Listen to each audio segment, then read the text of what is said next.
Yes, I know I'm wearing a Nickelodeon shirt in the middle of a Sonic Month video.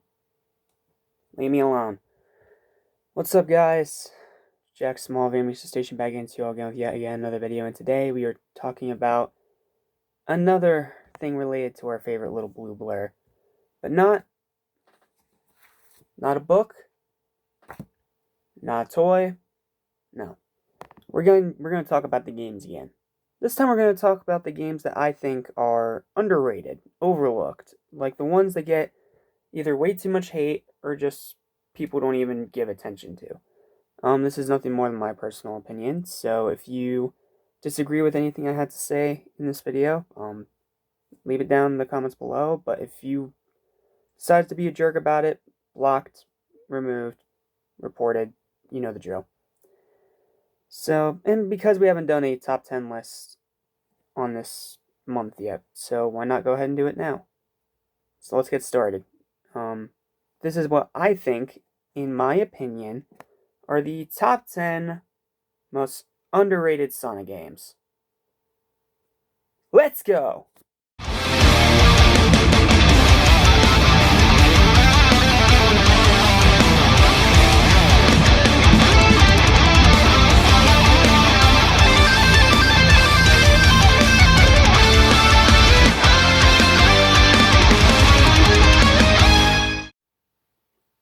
Alright, so coming in first at number 10 on the list is Sonic Boom Shattered Crystal for the Nintendo 3DS. Now, I have said it many times before, but I will say it again. The Sonic Boom thing is kind of a tragedy, because since Lyric was such a terrible piece of crap, you would probably expect the same from the other two games that got released with this franchise, Fire and Ice, and this one, Shattered Crystal. Shattered Crystal is actually not that bad. Is it a little bland? Sure. Do I wish Sonic ran faster? Sure.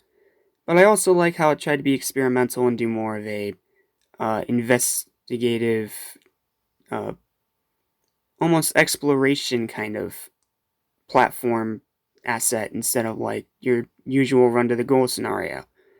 You can play as 4 different characters: Sonic, Knuckles, Tails, and Sticks, because Amy got kidnapped according to the story mode.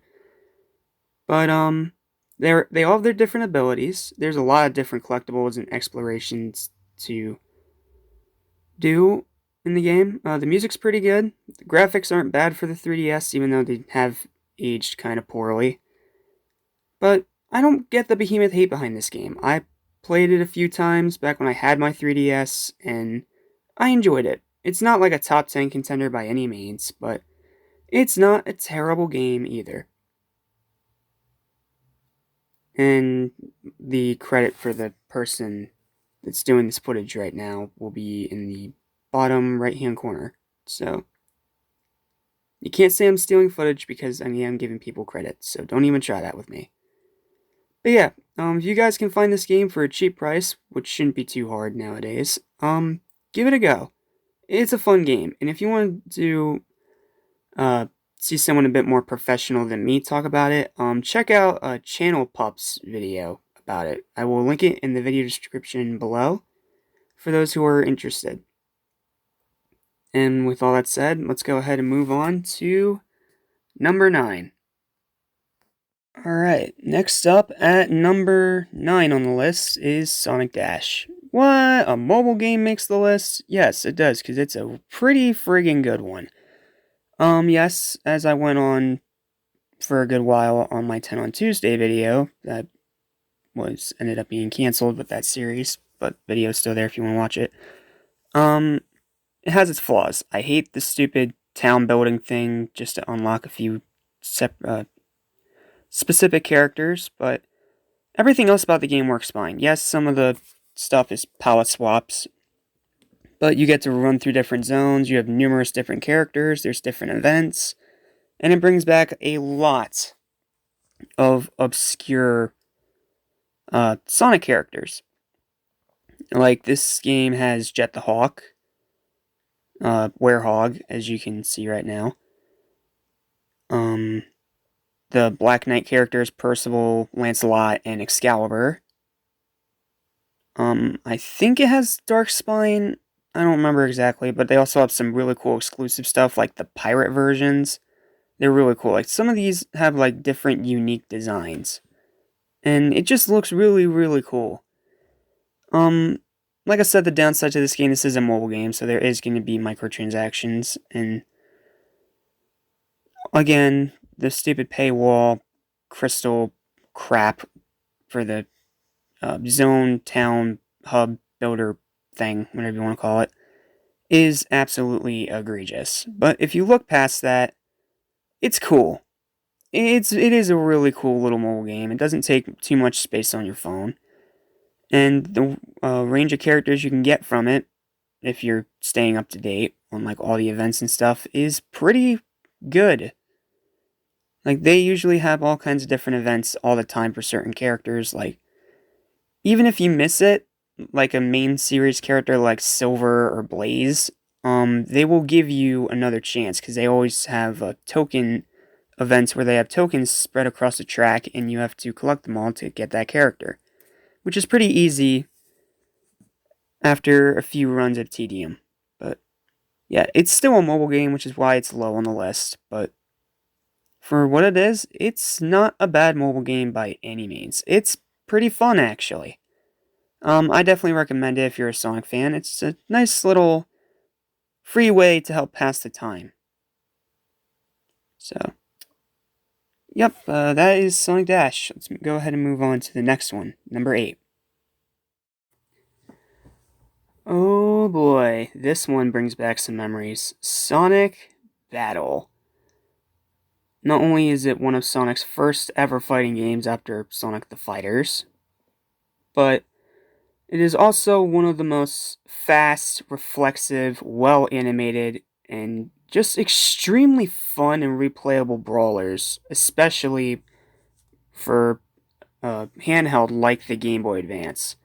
The sprites are great. They're pretty much reused. I know they're pretty much reusing the ones from Sonic Advance, but it still looks really cool seeing them in all these different battle animations, and all the characters have like different attacks and stuff like that.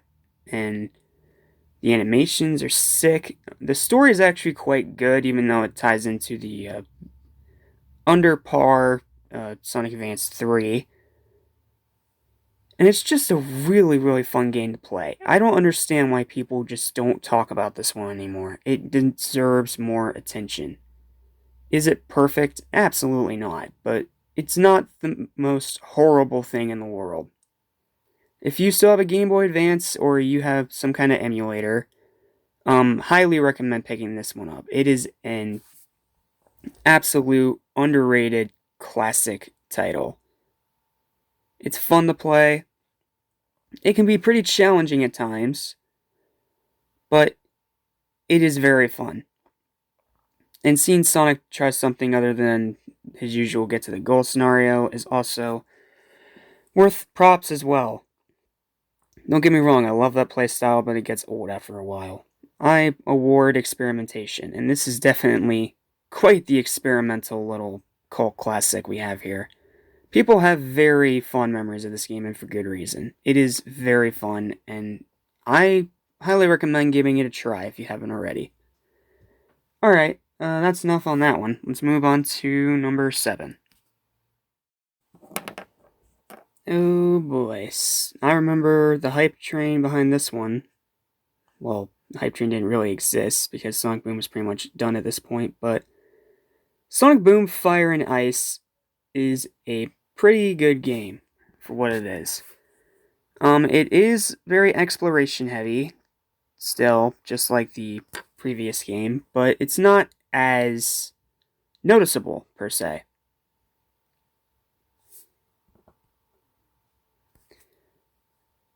And what's really cool about this one is not only do you actually get Amy this time, but you also get these really cool like fire and ice abilities that you can toggle with the left and right trigger, which is really cool. There's a lot of stuff to collect still, so you still get a lot of exploration. The bottom screen still serves as your map. The level design's actually pretty good. The story is kind of fluff, but you know what? It is what it is. But aside from that, it pretty much takes everything that made Shattered Crystal a decently fun little distraction that doesn't deserve half the crap it gets.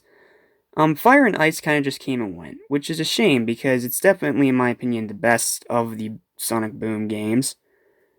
And it's definitely a fun little 3DS title. So if you can find a way to pick this one up by any chance, definitely do so.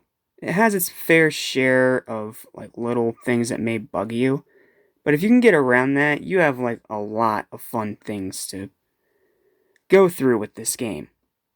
So yeah, I like Fire and Ice. I think it's a good game. It's not great, but it's good. And if you're a fan of Sonic Boom by any means, pick up this and Shatter Crystal. Just pretend Rise of Lyric doesn't exist. And that's my 2 cents on that. But yeah, check this game out if you haven't already. It can be pretty fun. Alright, next up, number 6.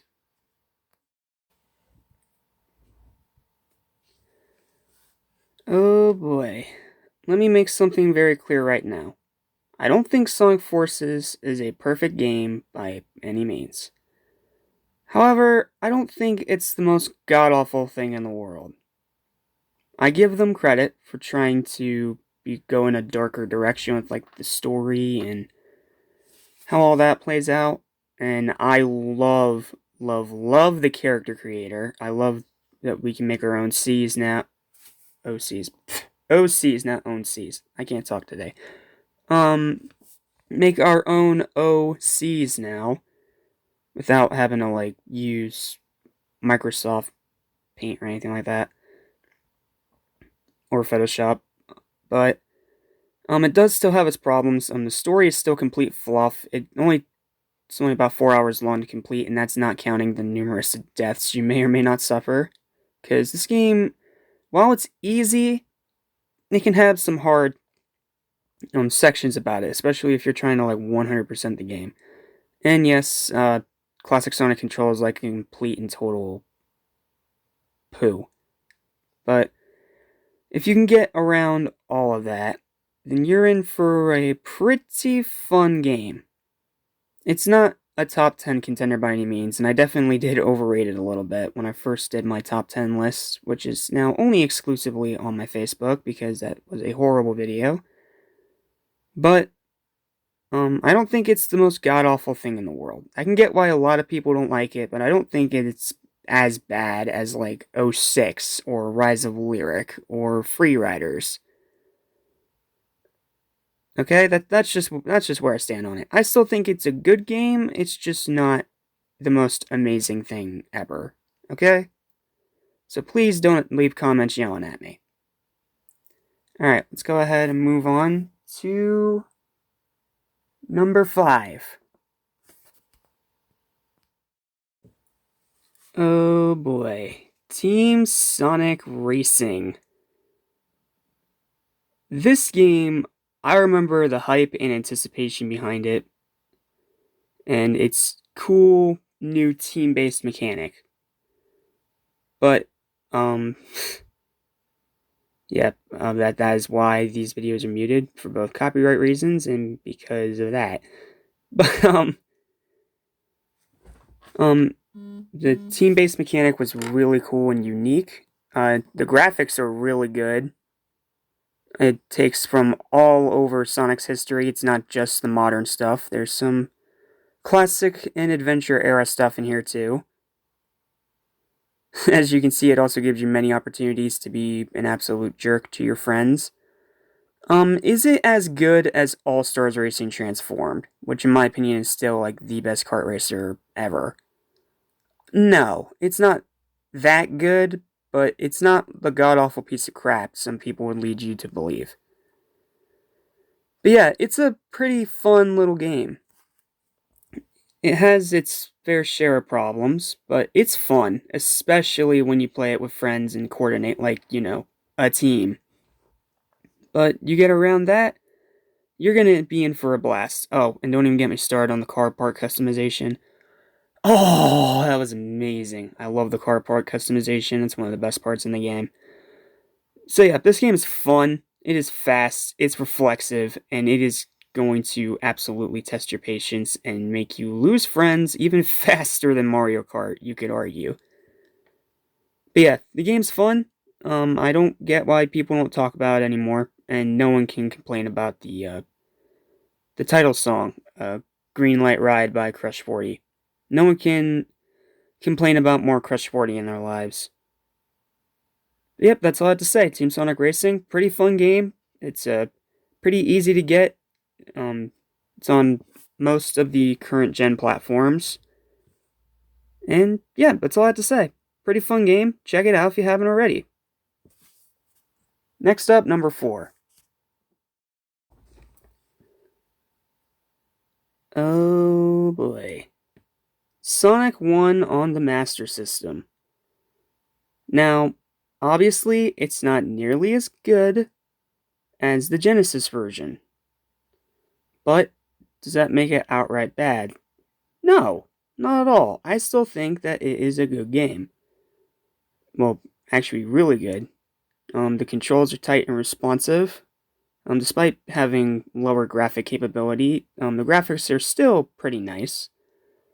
Sonic's sprite is a bit strange and takes a little getting used to, but it's not awful by any means. And despite being 8-bit, it controls and plays just as good as the one on Genesis. Like I said, it's not like the greatest thing ever. Do not misquote me there. It is not as good as the Genesis version. But I think it's still worth a play. Not to mention, it was also available on the Game Gear, so that's 2 ways you can play it.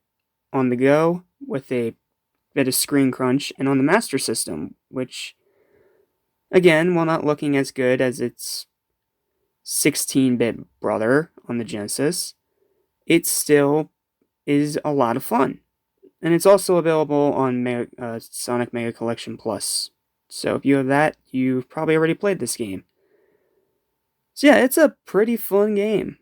It's definitely kind of been lost to time as of late, which is sad, but sometimes that happens with these games. Even if they're good, they're going to end up forgotten. It happens. But yep, that is my opinion on Sonic 1 the Master System. Pretty fun game, and definitely recommend giving it a look if you haven't already. Okay, let's move on to number 3. Oh, Sonic Rush. I still have very, very fond memories of this game. It is still one of the most fun Sonic games I have ever played. The way it utilized the dual screens of the DS, all the insane cool boost mechanics you could do, the introduction of one of my favorite characters, Blaze the Cat, and just all kinds of things made this game so much fun to play. And especially to speedrun. Like, speedrunning this game is even more fun than just playing through it. And Blaze was played just as good as Sonic. The only complaint I have about this game is that these special stages are kind of poo, because they rely on the stylus for you to swipe left and right, and that can A, damage your screen, and B, can be very, very unresponsive. But get around that and you're in for quite a fun game. Sonic Rush, I think you can still find it today for pretty cheap. It just might take you a while to actually find it, because sometimes it can be hard to find, sometimes you can find it easily. It depends on where you look. But if you have a DS or like some kind of emulator for your PC, highly recommend giving this game a try. It is fun, it is fast, and it is still, in my opinion, one of the best Sonic games ever made. It really needs more attention, and I hope one day we get a remake of this on the Nintendo Switch. That would be so cool. Alright, and that's all I have to say about Sonic Rush. Fun game, highly recommend giving it a look if you haven't done so already. Alright, next up, let's move on to number... Oh, I probably ticked off so many of you right now, didn't I? Now, let me say something right up front. I do think that Sonic Rush is the better game. But when it comes to the one that's most underrated, this is what this is, most underrated games. It does not mean it's completely judged by quality. It means it's also judged off a number of factors, like how much people talk about it, or how legendary it is, or how forgotten it is, stuff like that. And I know a lot of people hate Shadow the Hedgehog, but I still love this game. I loved it the first time I played it years ago on my Xbox, and I still love it now. It has its problems. Yes, many, many problems. But give me this over the trash pile that is Sonic Heroes any day of the week. The gameplay is very, very fun. Can it be a bit slippery? Yes, it can. Can it be a little difficult to comprehend sometimes? Yes. Did Shadow really need guns? No, but it makes him badass in my opinion. And for those of you that want to keep complaining about the guns, don't forget about this little piece of trivia. You don't have to use them if you don't want to use them.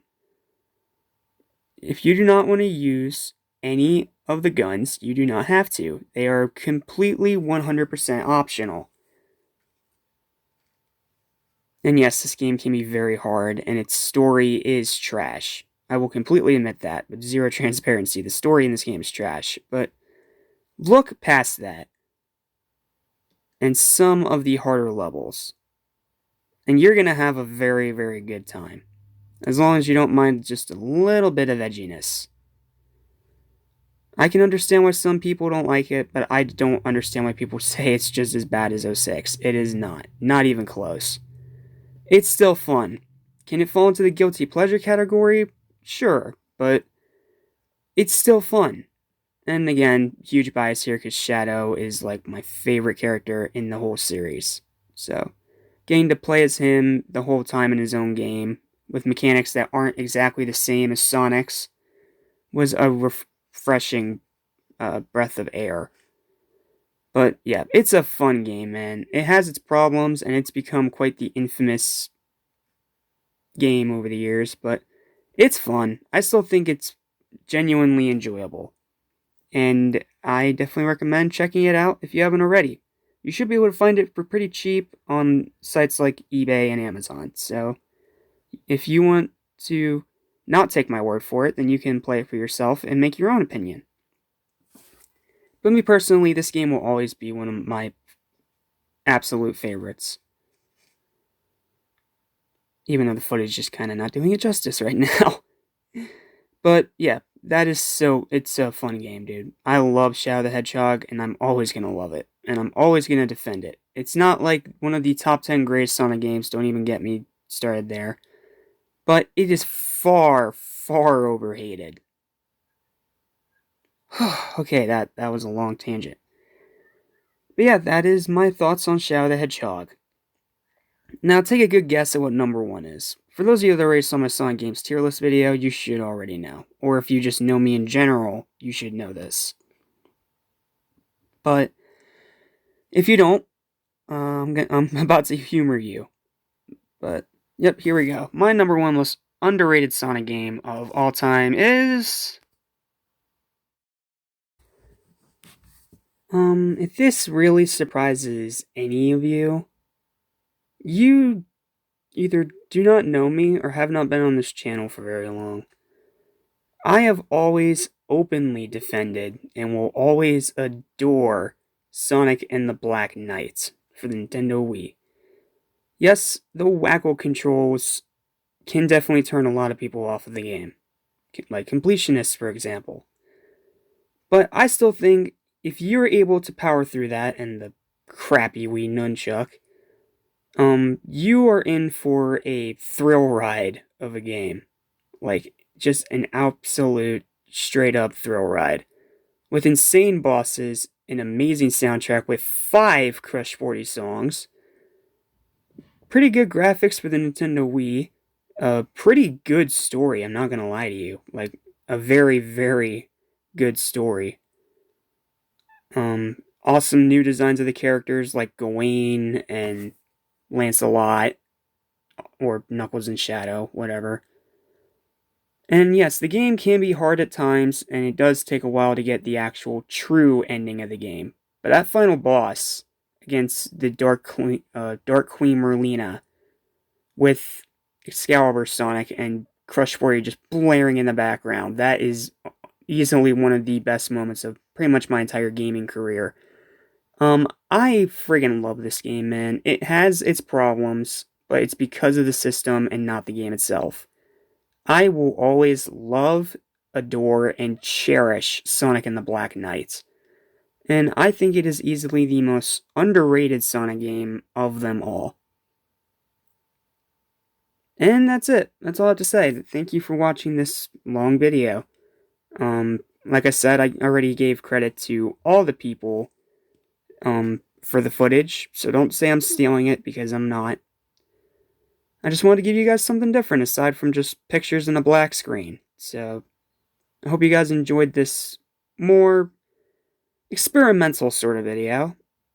And I'll see you guys soon for even more content. Tomorrow, more Sonic Month, and who knows what else. We might get a new animated trailer, I don't know. But, yep, that's going to do it for me. Thank you guys for watching this video. Remember to like, share, and subscribe if you haven't done so already. And for those of you on the Stat Squad that want to go that extra mile, my Patreon will be linked in the description box below. That concludes this video. Thank you so much for watching, guys, and I'll see you next time. Peace!